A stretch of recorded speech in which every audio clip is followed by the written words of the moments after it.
మహారాజు తాని సమిధల్లె మారి నిలువెల్లా వెలిగెరా. భోగాన్ని విడిచి త్యాగాన్ని వలచి తాపసిగా నిలిచెరా.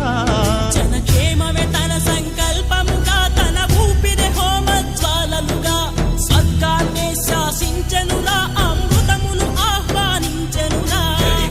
జాడతో ఈ వేళ జన జీవితాలు చిగురించేలా, కాలసీమలో ఈ వేళ రతనాల ధారలే కురిసేలా.